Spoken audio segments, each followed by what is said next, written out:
رمضان نرقى بك رمضان عدت لنا رمضان. 40 حدیث نبوی در فضیلت رمضان.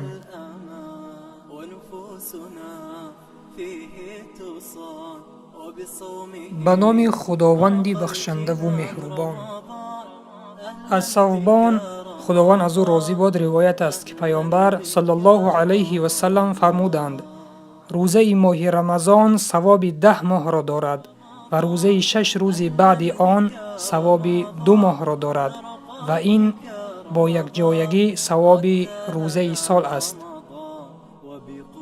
روزه ماه شریف رمضان ثواب 10 ماه را دارد، زیرا در شریعت اسلام برای عملهای نیک حد اقل 1 به 10 ثواب داده می شود.